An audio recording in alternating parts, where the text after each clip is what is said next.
Alien को target रे पृथ्वी October 29 पर ध्वंस हो विश्व। अमेरिका वैज्ञानिकों अजब दाबी। सतरे कौन एलियन अछंती? जदि अछंती तेबे केउं ग्रह रे अछंती? सतरे कौन से आम पृथ्वी को आसीचंती? एभली विभिन्न प्रश्न आम समस्तक मनरे निश्चिंत भावरे उंकी मारुथिबो एवं एलियन मानक संपर्क रे जानिबाकू अधिक आग्रह भी लागुथिबो।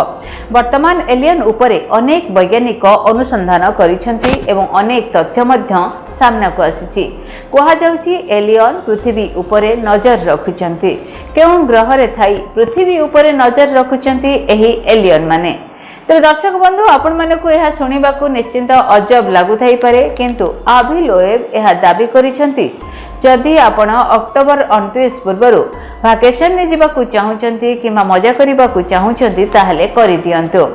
नमस्कार, डीटीवी ओडिया रो ए स्वतंत्र उपस्थापना को आपण समस्त को स्वागत करुछि मु अनी शतपथी। दर्शक बंधु, आमे एबे एलियन मानकर टार्गेट रे आपण घरे बसिथिबे, ऑफिस रे काम करूथिबे, आउ देखु देखु आखि पिछुड़ा के ध्वंस होई जिवो एही पृथ्वी। आगे में एक कथा कहूनु, एभली किछि चकित कला भली कथा कहि दाबी करिसंती अमेरिका हार्वर्ड विश्वविद्यालय प्रोफेसर एवं ज्योतिर्विज्ञानी आभि लोएब। वैज्ञानिक आभि लोएब दाबी करिसंती अक्टोबर 29 तारीख पूर्व निज निजर परिवार किंबा संपर्क मानकू शेष थर पई देखा करि दियंतु। कारण केतेबेले कोनोसी मुहूर्त रे भी दुई फाळ होई पारे एही पृथ्वी। कारण एबे आमे एलियन मानकर टार्गेट रे 29 अक्टोबर परे बोध हुए पृथ्वी मनीष बोली ना भी हजि जाई पारे। आपनको एक कथाटी सुनिबाकू अजब लागि थाई पारे, किंतु आभि लोएब एक कथा मध्य दाबी करिसंती जदि आपण अक्टोबर 29 पूर्व भाकेशन ने जीवाकू चाहूचंती किंबा मजा करिबाकू चाहूचंती ताहले तो करि दियंतु। कारण जे कोनोसी मुहूर्त रे एलियन आम उपरे आक्रमण करि पारंती।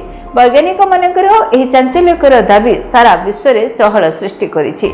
एक रिपोर्ट अनुसार आभि लोएब दाबी करिसंती पृथ्वीर निकटतर हेउथिबा 31 एटलास एक धूमकेतु भली, किंतु यह एक साधारण धूमकेतु नुहे, बोधे एलियन प्रजुक्ति विद्या होई पारे। मानहाटन आकारर एही रहस्यमय अंतरिक्ष पिंड महाकाश रे जुलाई मासरु पृथ्वी आड़क द्रुत गति रे माड़ी आसुछि, जहाकू नै एबे सारा विश्ववासी एक प्रकार चिंतार अछंती। वैज्ञानिक मानकर एही चांचल्यकर दाबी सारा विश्व रे हईचई सृष्टि करिछि। आ सबुठु बड़ कथा हेउछि एही वैज्ञानिक आनुमानिक भावरे एही तथ्य देई नाहांती, पर पूर्वरु एलियन संपर्कित अनेक व्यापक गवेषणा करी एभली रिपोर्ट देइछंती। तथापि विश्वर अधिकांश अन्य वैज्ञानिक एहाको अवान्तर बोली कहउछंती। अन्यपटे प्रोफेसर लोएब एलियन अस्तित्व को नहीं दंभक्ति बाढ़ुतिबा बेले ऑक्सफोर्ड विश्वविद्यालय ज्योतिर्विज्ञानी क्रिस लिंटन तांकर दाबी को संपूर्ण अवतार बोली कहिसंती। नासा मध्य एही विषय रे एक विवृत्ति जारी करिछि। नासा कहिसंती 31 एटलास पृथ्वी पई कोनोसी विपद सृष्टि करे नाही। एहा सुरक्षित भाव रे सौर जगत देई गति करिवो। तथापि प्रोफेसर लोएब कर चेतावनी विश्वव्यापी कौतूहल एवं चिंता सृष्टि करिछि। न्यूयॉर्क कर्नेल यूनिवर्सिटी रे एलियन को ऊपर रिसर्च करा जाउछि। पृथ्वी बाहर जीवन सत्ता अछि कि नाही से नै मध्य गवेषणा करा जाउछि। एठारे दाबी करा जाउछि जे एलियन आम ग्रह ऊपर नजर रखिचंती। सौरमंडल रे 29 टी एपरि ग्रह रहिछि जेउठी रही एलियन माने आम पृथ्वी ऊपर नजर रखिचंती। सौरमंडल रे एपरि एक नक्शा रहिछि जहाकू देखि हमर वैज्ञानिक माने एलियन बास करुथिबार दाबी भी करिसंती। आम भली एलियन माने मध्य दूरवीक्षण यंत्र व्यवहार करिसंती। रिसर्च अनुसार एपरि ग्रह को चिन्हट करा जाइछि जहा पृथ्वी ठारू 45 आलोक वर्ष दूर रे रहिछि। किछि ग्रह रे पृथ्वी भली चट्टान रहिछि एवं किछि ग्रह रे पानी मध्य रहिबार आशंका करा जाउछि। संतुलित तापमात्रा थिबा ग्रह रे एलियन कर जीवन संभव बोली कहा जाउछि। अनुसंधान अनुसार एलियन आम पृथ्वी ऊपर नजर रखिचंती एवं आगो को मध्य नजर रखिबे। एलियन माने मध्य आम ग्रह ऊपर रिसर्च करूचंती। गत 3000 वर्ष धरी एलियन आम पृथ्वी ऊपर नजर रखी आसुचंती। Report DTV Odia. जदि आपणक जीवन रे व्यक्तिगत पारिवारिक समस्या, कर्मक्षेत्र नियुक्ति, वैवाहिक समस्या, वास्तुदोष एवं माली मकदमा आदि समस्या थाए ताहेले समस्यार समाधान और परामर्श पाई आमको जोगाजोग करंतु।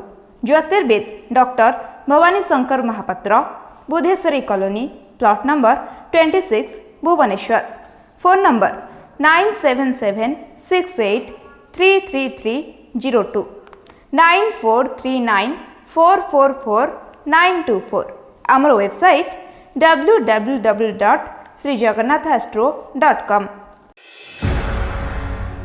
केमिति कटिब 2026 मसीह आपणक भाग्य केउ राशि रे रहिबो समस्या आउ किए हेबे लाभवान केमिति रहिबो मेष ठारू मीन राशि पर्यंत भाग्यफल जानिबा पई देखंतु आम कार्यक्रम 2026 भाग्यफल 2026 मसीह आपणक राशि संपूर्ण भाग्यफल जानिबा पई चैनल को सब्सक्राइब करंतु बेल बटन को ऑन करंतु देखंतु डीटीवी ओडिया डीटीवी ओडिया देखिवा पई सब्सक्राइब करंतु एवं बेल आइकन को मध्य दबाई दियंतु।